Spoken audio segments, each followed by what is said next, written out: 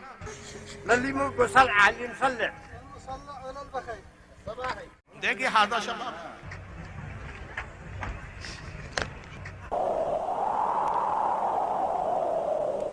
ये वहाँ की औरतें वो भी पी रही है। Yeah, this is fresh camel urine.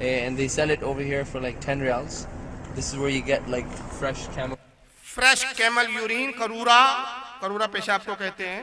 जो पेशाब है कैमल यूरिन है, ऊँट का पेशाब है, ताज़ा है, 10 रियाल में सड़कों पर बिकता है खुले।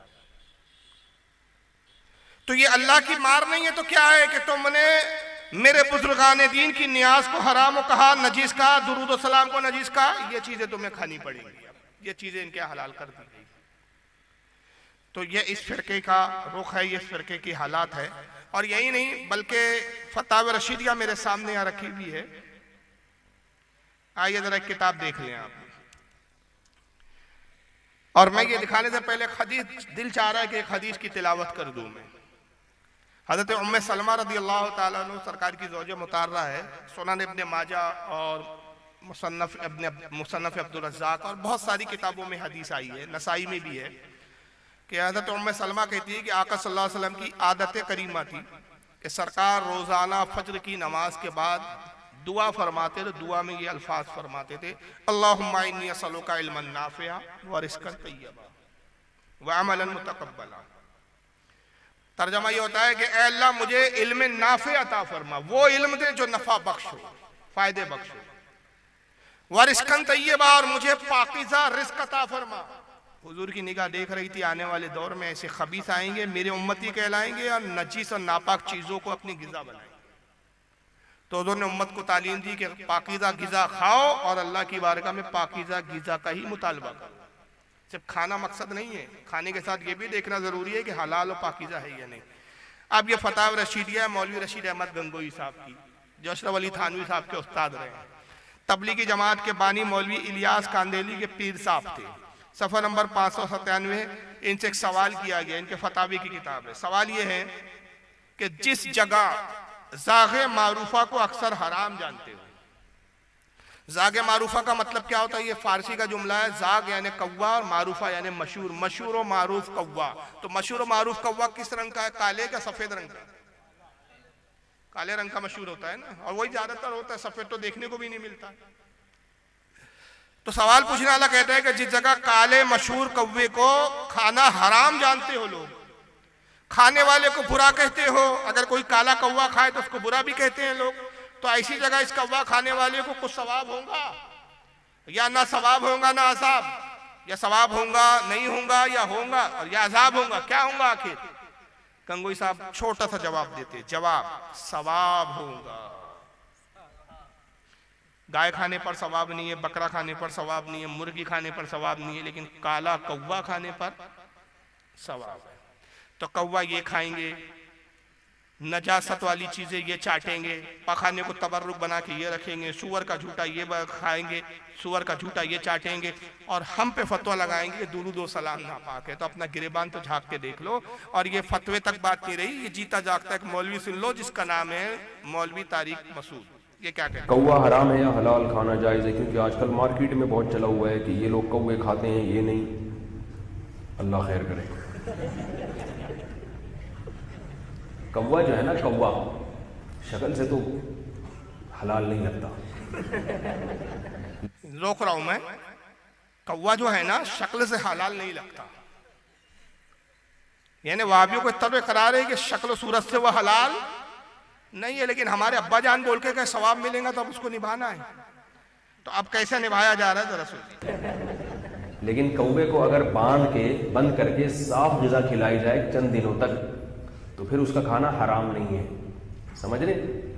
इस पे क्लिप नहीं बना देना कौवा हलाल लेकिन यह फतवा है। अच्छा बोल भी रहा, मसला बता रहा, बोलता क्लिप मत बना देना। यानी डर है कि फारूक रज़वी के हाथ लग गई तो फर्क से उड़ा देगा मेरे, क्लिप मत बना देना। लेकिन बदबख्तों ने क्लिप बना दिया और मजाक हो गया उसका। कौवा शक्ल सूरत से तो हराम लगता है, जायज नहीं लगता, लेकिन अगर उसको बांध दिया जाए, कुछ दिन तक रख दिया जाए और कुछ साफ सुथरी ग़िज़ा खिलाई जाए तो फिर हलाल है। कल को इनका दिल चाहेगा तो कहेंगे भाई सुअर हराम है, पाखाना खाता है, लेकिन उसको बांध दिया जाए, अच्छी ग़िज़ा खिलाई जाए तो वो भी हलाल है। जबकि सही हदीस में सुनन इब्न माजा की हदीस है, हज़रत अब्दुल्लाह इब्न उमर से किसी ने पूछा कि हुजूर ये बताएं क्या कौवा खाना हलाल है? आपने फरमाया अल्लाह के रसूल ने उसको खबीस करार दिया, फासिक करार दिया। जिसको हुजूर ने खबीस और फासिक कहा वो कैसे हलाल हो सकता है? सरकार ने कहा 5 जानवर ऐसे हैं, 5 जानदार ऐसे हैं जिसपे एहराम की हालत में हाजी को उन जानवरों को हरम के अंदर मारना जायज, जबकि एहराम की हालत में हाजी को किसी भी जानवर को मारना जायज। चूटी नहीं मार सकता, खटमल नहीं मार सकता, अपने सर की जू नहीं मार सकता, और अगर मार दे तो क्या है हुक्म उसका? दम वाजिब है। गुनाह हो गया उस पर, दम नहीं देगा तो उस पर गुनाह होगा, हज मुअल्लक हो जाएगा उसका, दम वाजिब हो गया। हज के एहराम की हालत में मारने की इजाजत नहीं। मगर 5 जानवर ऐसे मूजी जानवर है जिनके बारे में हुजूर ने कहा कि इनको एहराम की हालत में भी मार सकते हो और हरम में मार सकते हो। एक है बिच्छू, दूसरा फरमाया सांप, तीसरा फरमाया चील, चौथा फरमाया चूहा और 5वां फरमाया कौवा। कौवे को किस कैटेगरी में रखा गया है? बिच्छू, चूहा, सांप, चील, इन जानवरों की कैटेगरी में कौवा को रखा। तो इन्होंने कौवा खा लिया, कल बस चलेगा तो सांप भी खाएंगे, बिच्छू भी खाएंगे, चूहा भी खा जाएंगे। अब देखिए जब ग़िज़ा ऐसी होती है, हुजूर ने क्या कहा? मैंने दुआ हुजूर की आपके सामने अर्ज की कि सरकार ने कहा कि अल्लाह मुझे पाकीज़ा ग़िज़ा अता फरमा व रिज़्क़न तय्यबा, इसलिए कि रिज़्क़ के असरात होते हैं। एक मकाम पे फरमाया सरकार ने कि जब किसी के बदन में लुक़मा हराम चला जाता है 40 दिन उसकी इबादत कबूल नहीं होती।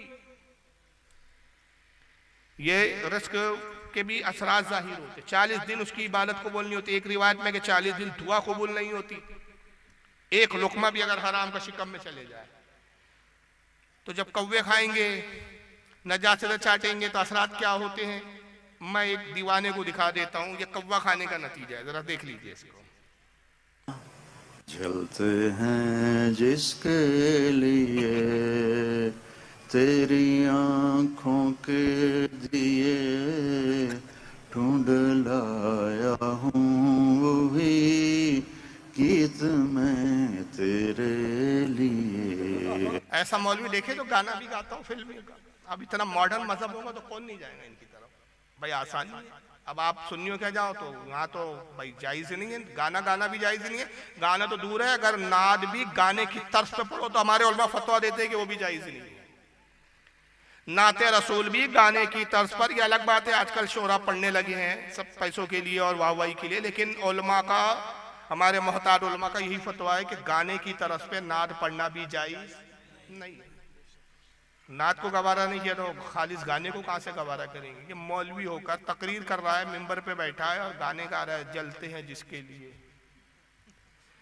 खुद कौवा खाने का नतीजा है, हराम खाने का नतीजा है। जब पखाने के पोतरे सूंघोगे तो हाल यही होगा कि बहकी बहकी बातें करोगे, हरकतें उचक्के छिचोरों की तरह करोगे और खुद बोलोगे कुछ, अमल कुछ होगा। बोलता खुद है, अमल खुद होता नहीं है। जरा सुनिए ये।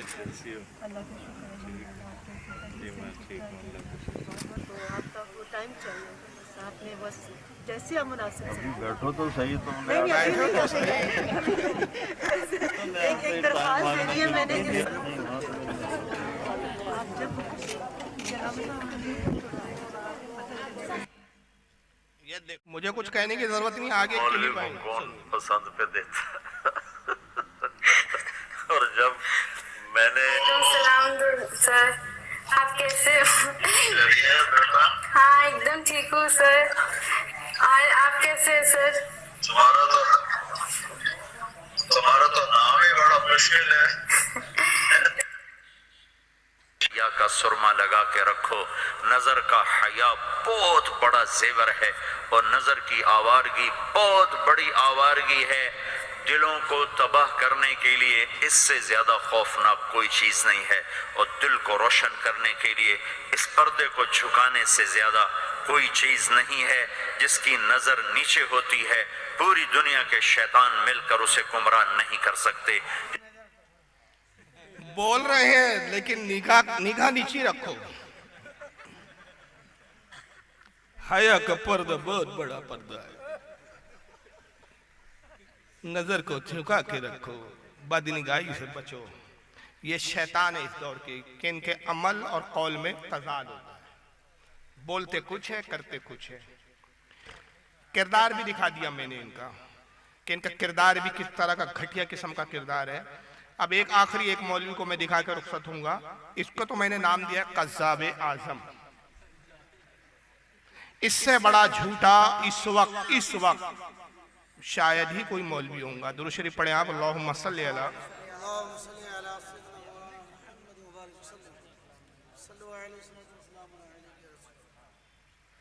तीन मौलवी मैं दिखाऊंगा यहाँ पर। एक ही जमात के तीनों मौलवी है, तीनों जिंदा है। और तीनों मौलवियों की हालत क्या है जरा देखते चले। ये पहले मौलवी साहब को देखिए, जानते हैं इनको आप? ये है कज़्ज़ाब आज़म।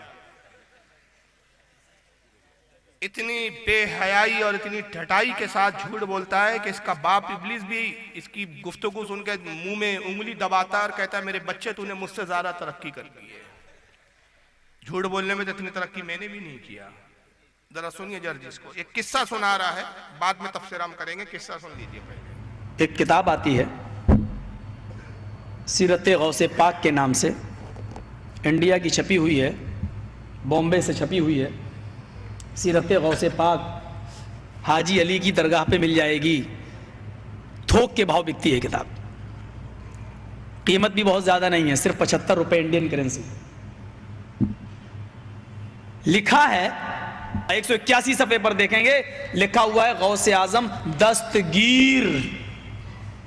अब दस्तगीर का माना देखिए क्या लिखा हुआ है। बड़े पीर साहब ने अल्लाह से कहा कि दिखाओ ये सातों आसमान तूने कैसे बनाए। मैं ये दिखलाना चाहता हूँ शिर्क के नुकसानात क्या हैं। जब शिर्क इंसानी जिंदगी में आता है तो ये अल्लाह के मकाम और मर्तबे को किस तरह घटाता है। बड़े पीर साहब अल्लाह से कह रहे हैं, गौसे पाक अब्दुल कादिर जिलानी, के मुझे दिखलाओ ये सातों आसमान तूने कैसे बनाए। गोया कि ये इंजीनियर थे, सिग्नेचर इनको करना थे।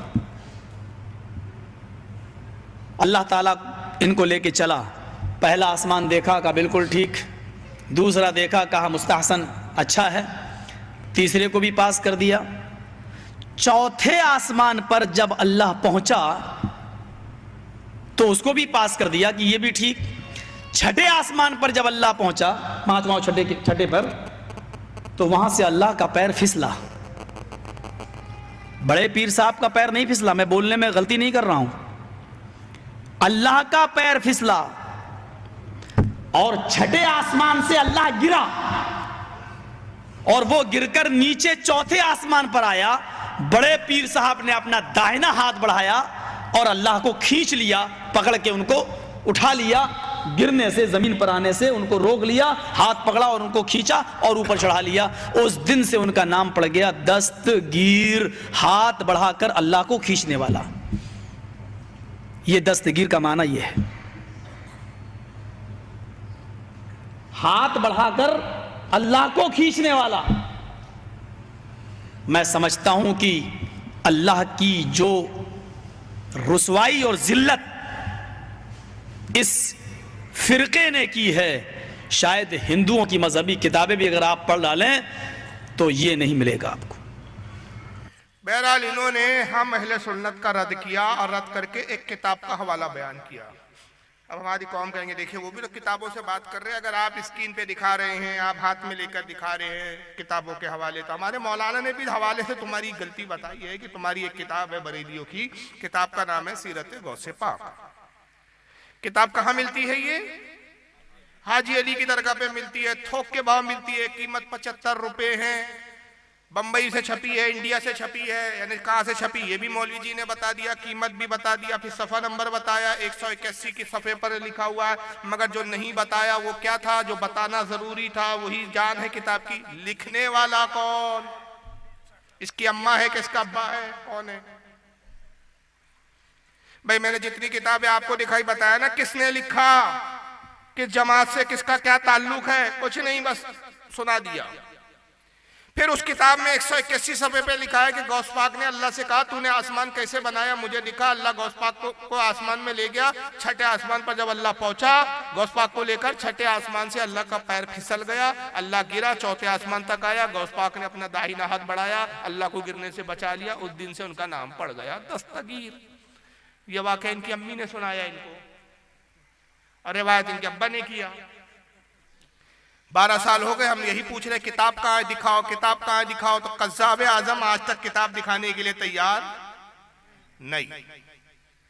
यहां तक बोला मैंने कि यूपी इटावा का रहने वाला है, आप ही के यूपी इटावा का है। भाई मैं तेरे घर खुद आऊंगा, अपने खर्च पर आऊंगा, अपने टिकट पर आऊंगा, अकेले आऊंगा, तन्हा आऊंगा, एक वीडियो कैमरा लेकर आऊंगा, सिर्फ तेरे घर में बैठेंगे, तू किताब दिखाएंगा, मैं वीडियो रिकॉर्डिंग करूंगा, वीडियो बनाऊंगा, ऐलान कर दूंगा हाँ जर्जी साहब ने किताब दिखाई, हम बरेलियों की किताब है, फला मौलाना ने लिखा और ये गलत लिखा, ये शिरक है, कुफ्र है, ये मौलाना काफिर है, हम भी ऐलान कर देंगे। लेकिन आज तक किताब दिखाने के लिए तैयार नहीं। वजह यह है कि ऐसी कोई किताब है ही नहीं कि जिसमें इस तरह का वाक़या लिखा हो। लेकिन ये जमात कितनी झूठी है कि सुन्नियों को बदनाम करने के लिए इन्होंने अपना जहन्नम ऐसी बढ़ाया है कि सुन्नियों पे तोहमतें लगाई, झूठे किस्से मंसूब किए, झूठी कहानियां उनसे मंसूब की, झूठी किताबों के नाम लिए और कौम को उल्लू बना के कि देखो साहब सुन्नी बरेलियों के अकीदे बड़े खराब है, ये पक्के मुशरिक है, पक्के बिद्दती है। ये बता बता कर, झूठ बता बता के अपना जहन्नम इन्होंने इसी तरह बढ़ाया। और इनकी हालत उस जंगली सुअर की तरह है कि एक सुअर गड़े में गिरता है तो कतार में पूरे सुअर गिरते हैं। अभी जर्जी साहब को आपने सुना कि इन्होंने कहा कि अल्लाह ताला कहां से गिरा था। अब उसी जमात के दूसरे मौलवी को सुनिए, वो कहां से गिरा था अल्लाह ताला को, जरा सुनिए, वाकया वही है। आपने इसका नाम है हाफिज जावेद उस्मान रब्बानी। एक लफ्ज जरा ज्यादा बहुत मशहूर है, पीराने पीर अब्दुल कादिर जिलानी का, मालूम है? हाँ, दस्तगीर। दस्तगीर बहुत मशहूर है और लोग भी क्या है, बहुत से लोग दस्तगीर रखे हुए भी हैं। तो दस्तगीर है हाथ पकड़ने वाला। और ये लक़ब अब्दुल कादिर जिलानी को कैसे हुआ मालूम है आपको? इसके बारे में वाक़या लिखते हैं, कहते हुए भी डर लगता है कि कहीं हमारे तौहीद में खलल ना आए, लेकिन इस वजह से नकल कर रहा हूँ ताकि तौहीद आपके जहनों में बैठ जाए। तो लोग लिखते हैं कि एक मरतबा अल्लाह और अब्दुल कादिर जिलानी दोनों सैर को गए थे। हाँ, सैर, बाग में टहलते टहलते, बाग में टहलते टहलते, नऊज़ु बिल्लाह सुम्मा नऊज़ु बिल्लाह, अल्लाह का पैर फिसला गए, अब्दुल कादिर जिलानी पकड़ को उठाए गए। हाँ, याद रखिए, ये बिल्कुल उसी के लिए वह नाम पड़ा हुआ है। दस्तगीर इसलिए कहते हैं कि अल्लाह को गिरने से बचाया, मगर अब इस बार अल्लाह कहां गिरा? बाग में। जर्जिस ने आसमान बताया, सेकंड मौलवी साहब ने क्या कहा? वाकया वही था, सिर्फ जगह बदल गई। अब हो गया वो क्या? बस जिस मौलवी के जो मुंह में आता बकता है। अब ये दो मौलवी क्या कम थे कि तीसरे साहब उठे, कहा तुम्हारा बाप हूं मैं, रुको मैं भी आ रहा हूं। अब इन्होंने तीसरे मौलवी साहब ने ये वाकया सुनाया, नाम है मौलवी खलीलुर रहमान, इनको सुनिएगा। एक किताब है, मैं हैरान होता हूं, इंडिया में छपी, इंडिया से एक किताब छपी, पीर अब्दुल कादिर जिलानी की सीरत, उसका नाम है सीरत गौसे आज़म, सीरत गौसे आज़म। वो किताब छपी, उसके सफा नंबर 81 मेरे पास मोबाइल में उसका अक्स, उसका फोटो, टाइटल का भी और उस सफे का भी मौजूद है। उसके सफा 81 पर पीर साहब की को जो हम दस्तगीर बोले कहते हैं, वो क्यों कहते हैं इसकी वजह तस्मिया लिखते हैं। कहते हैं कि अल्लाह ताला और पीर अब्दुल कादिर जिलानी दोनों जन्नत में सैर करते हैं, दोनों जन्नत में सैर करते हैं। आगे केले का छिलका पड़ा हुआ था, नऊज़ बिल्लाह, नऊज़ बिल्लाह, नऊज़ बिल्लाह। अल्लाह की नजर न पड़ी, पांव पड़ गया। केले के छिलके पर अल्लाह की नजर न पड़ी, पांव पड़ गया। फिर केले का छिलका क्या करता है वो तो आपको पता ही है। अल्लाह फिसल गया, नऊज़ बिल्लाह मिन ज़ालिक। और पीर अब्दुल कादिर जिलानी चूंकि हाथ पे हाथ दे के चल रहे थे जन्नत में, तो जब अल्लाह ताला नऊज़ बिल्लाह फिसले तो पीर साहब ने फौरन हाथ खींच लिया, तो अल्लाह को गिरने से बचा, अल्लाह ताला को गिरने से बचा। तो अल्लाह ताला ने कहा, ऐ अब्दुल कादिर जिलानी, तूने हमारा हाथ पकड़कर हमें गिरने से बचाया है, जाओ आज से तुम्हारा लक़ब दस्तगीर। मजमा, सुभान अल्लाह, सुभान अल्लाह। अच्छा, अब यहाँ जालम देखिए, बता रहा था किताब में लिखा है, मेरे मोबाइल में है, और अब बोलता मजमा सुभान अल्लाह। तो मजमा सुभान अल्लाह मतलब बयान कर रहा था क्या कोई? और तो खुद ही याद ही नहीं क्या बोलता। तो एक मौलवी कहता है आसमान से अल्लाह गिरा, गौस पाक ने छठे आसमान से गिरा, चौथे आसमान तक अल्लाह आया, गिरने से बचाया। दूसरा मौलवी कहता है बाग में फिसला अल्लाह, तो अल्लाह को गौस पाक ने बचाया। तीसरा मौलवी कहता है जन्नत में सैर कर रहे थे, केले के छिलके पे फिसल गया। तीन मौलवी है, वाकया एक है, बातें अलग अलग है। इससे साबित होता है कि ये पूरी जमात झूठों की जमात है। इनका काम से सुन्नियों को बदनाम करना, क्योंकि इनको अपने सऊदिया की रियालों पे इनकी नजर है कि जितना हम झूठ बोल बोल के अपनी इस जहन्नम की जमात को बढ़ाएंगे, उतना हमारे सऊदी आका हमको ज़कात और खैरात देंगे। अब हमारा सिर्फ एक मुतालबा है, हमें अभी इससे गरज नहीं कि वो अल्लाह ताला का जो तुम वाकया सुना रहे कि वो जन्नत में गिरा, कि आसमान में गिरा, कि बाग में गिरा, अबे है किस किताब में वो तो दिखा दो, बेहयाओ बेशर्मो। लेकिन इस तरह की कोई किताब है ही नहीं। तो ये सिर्फ सुन्नियों को बदनाम करने के लिए इस तरह की झूठी बातें, और ये भूल जाते हैं कि सुन्नियों को बदनाम करने के चक्कर में एक तो हम झूठ बोल रहे हैं, झूठ के साथ फिर अल्लाह की तौहीन कर रहे हैं माज़अल्लाह। इसमें सरकार गौसे आजम की भी तो तौहीन है ही, लेकिन उससे बढ़कर अल्लाह की तौहीन है कि कहते हैं अल्लाह आसमान से गिरा या बाग में गिरा या जन्नत में गिरा, जबकि हमारा अकीदा यह है कि अल्लाह आने जाने चलने फिरने से पाक, वो जिस्म जिस्मानियत से ही पाक है। ना वो कहीं आता है, ना जाता है, ना वो गायब है, वाजिबुल वजूद है, बस खत्म बात। और एक आखिरी क्लिप दिखा रहा हूँ ताकि बहुत संजीदा गुफ्तगू हुई, और किसी को कोई सवाल पूछना हो तो बिल्कुल इजाजत है कि वो किसी भी तरह का सवाल पूछ सकते हैं। इसी पर मैं ये अख्तिताम करूँगा ताकि मजलिस थोड़ी सी हंसी खुशी पर अख्तिताम पजीर हो, क्योंकि बातें ज़्यादातर संजीदा ही बातें रही। तो आप दुरूद शरीफ पढ़ लें, अल्लाहुम्मा सल्लि अला सय्यिदिना मौलाना मुहम्मदिन अदद मा फिल मिल्लाहि सलातन दाइमतन बिदवामिन मलिकिल्लाहि सल्लल्लाहु अलैहि। ये अभी लॉकडाउन के बाद बिहार में जलसा हुआ इसी जर्जिस कज़्ज़ाब का, इसकी तारीफ करते हुए इसका एक साथी मौलवी है तौहीद आलम, ये क्या कहता है जरा पहले इसको सुनिए। देखता हूं मौलाना जर्जिस साहब के तकरीर के बाद कितने लोग हैं, कितने मोहब्बत रखने वाले हैं कि जाओ मौलाना का आने जाने के खर्च के बराबर पैसा हम दे के जाएंगे। अगर नहीं दे के जाते हैं तो इससे बढ़कर इस्लाम की बेइज्जती और क्या होगी। अगर नहीं दे के जाते हैं तो इससे बढ़कर इस्लाम की बेइज्जती और क्या होगी। अच्छी जाहिल है, बोलता मौलाना के आने जाने के खर्चे के बराबर ही चंदा दे दो कम से कम, और अगर चंदा नहीं दिया तो इसमें इस्लाम की बेइज्जती हो जाएगी। यानी जर्जिस को चंदा देने पर इस्लाम की इज्जत है, कुछ भी मंतिक लाते हैं। ये मुस्लिम लॉकडाउन के बाद बिहार, मैं आपसे यही गुजारिश करके जाना चाहता हूं आपके सामने अब शहंशाही खिताबत हजरत मौलाना मोहम्मद जर्जिस साहब चतुर्वेदी इटावा यूपी तशरीफ ला रहे हैं। आप हजरात उनकी तकरीर को बड़ी दिलजमी, हल्ला ना करें, शोरगुल ना करें, बड़ी शांति के साथ उनकी तकरीर को सुने। इनकी तकरीर को सुनने के लिए पूरे अरब व अजम, पूरे भारत के अंदर अल्लाह ने ऐसी तकरीर का मलका दी है कि अल्लाह का शुक्र है कि किसी भी मजहब में, किसी भी मसलक में इतने अच्छे, इतने बड़े और इतनी कम उम्र में ऐसा खतीब अभी हिंदुस्तान पे नजर नहीं आ रहा है। हिंदुस्तान पाकिस्तान में एक पर एक खतीब तो हैं, लेकिन सबों पर फाइक हजरत मौलाना जर्जी साहब चतुर्वेदी हैं और हो जाते हैं। ये अल्लाह की तरफ से दैन है। कुदरत ने ऐसी कुव्वत गोयाई और ऐसी जबान पे मिठास और मलका अता की है कि पूरी दुनिया में एक तकरीर का धूम मचाया है। कुछ लोगों ने तो यहाँ तक मुबालगा आराई की है कि हजरत आदम के बाद आज तक की तारीख में मौलाना जर्जी जैसे खतीब ही दिखाई नहीं मिलता है, सबूतों में नहीं मिलता है। कुछ लोगों ने तो यहाँ तक मुबालगा आराई की है कि हजरत आदम के बाद आज तक की तारीख में मौलाना जर्जी जैसे खतीब ही दिखा। हजरत आदम से लेकर आज तक ऐसा खतीब ही पैदा नहीं हुआ है। तो हजरत आदम से लेकर रसूलुल्लाह तक जितने अंबिया, जितने पैगंबर गए, कोई खतीब नहीं था। यही एक नमूना पैदा हुआ। हजरत अली की फसाद कुछ नहीं, गौसे आजम के खुतबात कुछ नहीं, कोई खतीब पैदा ही नहीं हुआ। आदम के बाद बस डायरेक्ट यही तशरीफ लाए हैं जनाब। अब मुल्ला जी तो चढ़ा के चले गए, लेकिन ये अल्लाह ताला की मार होती है कि खुद अल्लाह ताला इनको इन्हीं की जबान से जलील करता है। तो ये तो चढ़ा के यहाँ से चने के झाड़ पर गया कि साहब आदम से लेकर हजरत आदम से लेकर आज तक जर्जी जैसा खतीब पैदा नहीं हुआ।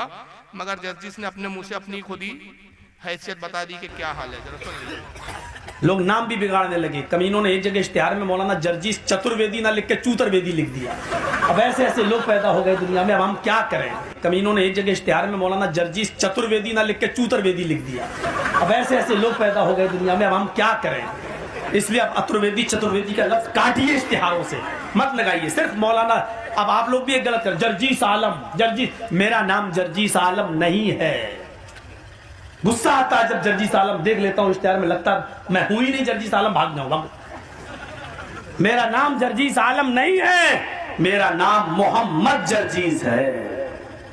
चाहो तो अंसारी लगा सकते हो क्योंकि मेरी बिरादरी है। एक जगह बंगाल के उस माहौल में तकरीर करने गए, बिल्कुल ऐसा माहौल था। वो कहता अब मैं दावत देती हूं, मौलाना जर्जीस आएगी, तकरीर फरमाएगी। उसने हमें लड़की बना दिया। अनाउंसर और लाल गोला की तरफ तकरीर करने गए, वो हमसे कह रहा है अब मैं, आप अदब के साथ बैठी है सब लोग, मैं आपका बहुत शुक्र अदा करती हूँ। अपने आप को भी लड़की बना रहा है और मेरा अनाउंसमेंट, अब मैं आपके सामने मैं मौलाना जर्जीस चतुर्वेदी को बुलाती हूँ। क्या इन लोगों को माइक पकड़ा दिया गया। आप हंस रहे हैं, मेरी आंखों में आंसू थे उस वक्त। देखिए क्या बना रहा है मौलाना जॉर्जीस, जर्जीस भी नहीं, मौलाना जॉर्जीस। कहां से खींच कर लाए गोल जॉर्जीस। लग रहा है पता नहीं हम वहां से नागालैंड से आ रहे हो। मौलाना जॉर्जीस आएगी, तकरीर फरमाएगी। मैंने पूरी तकरीर की और फिर वो लोग जब गाड़ी पे हमें छोड़ने गए ट्रेन में दूसरे दिन सुबह ट्रेन में, तो उधर भी मजा। अब हम कोई चलो, अब जैसी गाड़ी हमसे कहते हैं ढुकिन दादा, ढुकिन। हमने क्या, गाड़ी खुल गया। और मैं जल्दी से घुस गया। मैंने कहा ये ढुकिन क्या होती है, ये ढुकिन। और गाड़ी खुल गया और मैं जल्दी से चढ़ गया गाड़ी में चलती हुई। अब वो बाय बाय टाटा होने लगी। कहता मौलाना साहब हाँ, आइंदा साल फिर आएगी। हमने कहा ऑपरेशन करा के आएगी। अब तो बहरहाल आदम के बाद ऐसे खतीब नहीं हुए। और ये बता रहा मेरा नाम तो जर्जिस की जगह चतुर्वेदी कर दिए, चतुर्वेदी की जगह तो है ही तो चतुर्वेदी। और फिर उसके बाद कहता है कि वो जाने लगे तो कहा भैया अगले साल फिर आएंगी, तो बोले ऑपरेशन करा के आएंगी। तो अगर गलती से आपके इलाके में आ जाए तो आप पूछ लेना ऑपरेशन करा ली, पूछ लेना एक बार। तो बहरहाल चलिए, मैंने हर पहलू आपके सामने रखने की कोशिश की। वक्त ज़्यादा हो गया है, काफ़ी वक्त हो गया है, और मुख्तसर जितनी भी तकरीर में मैं जो कुछ दिखा सकता दिखाया। अकीदे भी दिखा दिया, किरदार भी दिखा दिया कि इनके किरदार भी कैसे हैं, अकीदे भी कैसे हैं। अब हो सकता है कल ये आपके जहन में शुबा कोई डाले कि भाई जिस मौलाना के पीछे आप नमाज पढ़ते हो वो तो इस तरह की बातें नहीं करते, उनका तो ये अकीदा नहीं है। हम जिस मौलाना के पीछे, अगर वो वहाबी देवबंदी भी है, उनके पीछे तो हम नमाज पढ़ रहे, तो उन्होंने तो ऐसी सब बातें नहीं कही।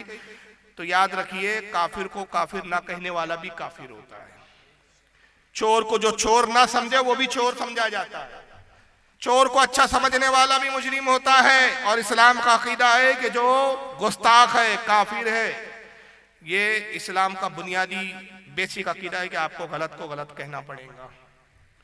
और इसी बुनियाद पर उलमा अहले सुन्नत ने मुस्तकिल फतावे दिए, इस पे इजमा है कि मन शक्क फी कुफ्रिही व अज़ाबिही फ़क़द कफ़र, जो किसी काफिर के कुफ्र और अजाब में शक करे वो भी काफिर है। तो जो मौलवी कहे कि भाई मेरा ये अकीदा नहीं, अगरचे मैं जमात से वाबस्ता हूँ लेकिन मेरा ये अकीदा नहीं, तो उससे कहिए कि जिनका ये अकीदा है तू उनको काफिर समझता है कि मुसलमान समझता है। अगर तू मुसलमान समझता है तो तू भी उन्हीं में से है। तो लिहाजा बस इनके पीछे नमाज पढ़ने से बचे, इनसे दूरी इख्तियार करे, अपने अकीदे की हिफाजत करे, अपने नस्लों की अकीदे की हिफाजत करे।